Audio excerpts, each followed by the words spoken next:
Ano pinaka masakit na sinabi sa'yo ng isang tao? Wag na lang yung mga recent. Siguro nung mga kabataan mo, Boss D, pare nanliligaw ka. Ano yung pinakamasakit na sinabi sa'yo nun? Wow. Ilang beses ko na ito sinabi sa stream ko eh. Sinabihan ako na liniligawan. Well, naging kami. Tapos ayaw sa akin ng pamilya niya. Kasi iniisip nila drug addict ako. Kasi lubog yung mata ko. Kasi addicted talaga ako sa game.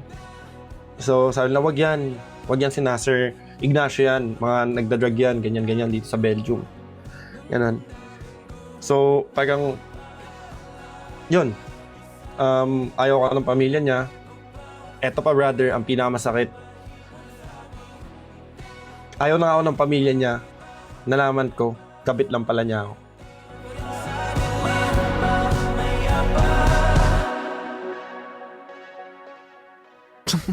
Naman? Yes. Tapos, ang malupit pa nun, so, yung sinasabi niya kaibigan niya lang, nakasama niya, inaasar-asar ko pa siya. Siyempre, pag kayong dalawa lang. Oo. Parang bibiro-biruin mo. Biro-biruin mo. Ayoko naman mag-body shame. Pero sabi ko, baka mamaya type mo na yung matabang yun. Gumagano ako. Tapos, di ko alam, sila na pala.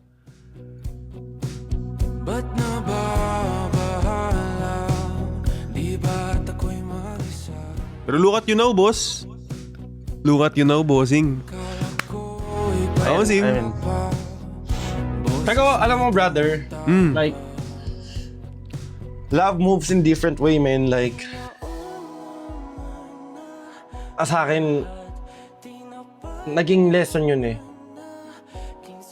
In a way na,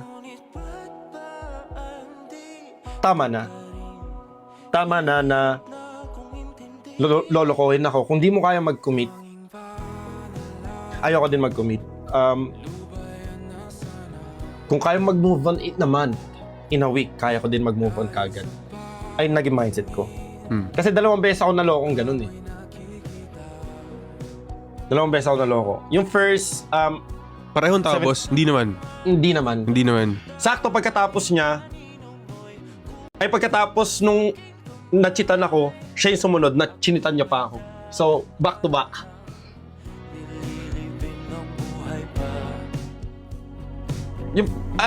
Yung pinakamasakit kasi yung recent, di ba, yung back to back. Yung sumunod doon, yun talaga minahal ko na, alam mo yun, yung parang, okay, I give it all. Kasi sinasabi nila na, wag mo ibigay lahat, magtinga ako ng pagka sa'yo. Di ba? Now, at that point, okay, bigay ko na lahat. Let's try it out. Binigay ko lahat. Ginigawan ko for 2 months. Nagka-cutting class ako. Hatid sundo, umaga, hapon. Di ko nga alam paano niya nagawa na nagka-time doon sa isa. Alam mo yun? Ang galing. Time management. Ang galing nila mag-time management.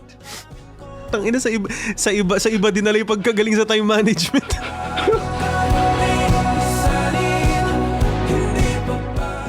Grabe. So, yung brother, yung una naman, LDR kami. Saan ka nun, boss? Dito? Pinas? Belgium. Siya? Yes. Sa Netherlands. Teka, di ko alam gaano kalayo yun, pero... Pag sabihin natin, if yung layuan, parang dito hanggang La Union. Okay. Pero mabilis lang yun, bullet train eh. Sabi natin, bullet train okay. yun, 1 hour, 45 minutes, depende. Pero yun. Pangalan niya Abigail. Just, sabihin na natin, tapon na natin dyan. Sure ko, like, naging kami, LDR, Yahoo Messenger, lahat. Pinuntahan ko siya, gumastos ako. Pinuntahan ko siya, like, punta ako doon ako nag-stay. Hotel. 2 nights, nagkita kami, usap, kiss. Pero, respeto ko siya noon, hindi ko siya nalaw. Mm-hmm. Like, sabi ko, ayoko nang ganito yung first meetup natin. Mm-hmm. Ganon.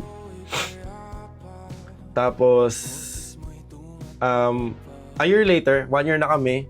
Tapos, the next month is February, birthday ko, February 8. Tapos, one time, parang naglagin ako sa Yahoo Messenger niya. Parang alam mo yung ano niya, boss dogs. Oh, yes. Pero never kasi ako nag-check eh. Never ako nag-check ng gadget or ano ng tao Oo. eh. Never Oo. talaga. Never. Oo. Kahit yung sa asawa ko ngayon, di ko nga alam passcode niya sa iPhone eh. Oo. Like, ayokong alamin. Oo. Privacy niya yun eh. Sim. Curious lang talaga ako. Excited ako eh. Nakikita ko siya, ganyan.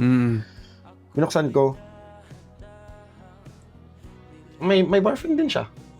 Tapos, yung lalaki, monthly pa lang pumupunta doon. Taga-Italy.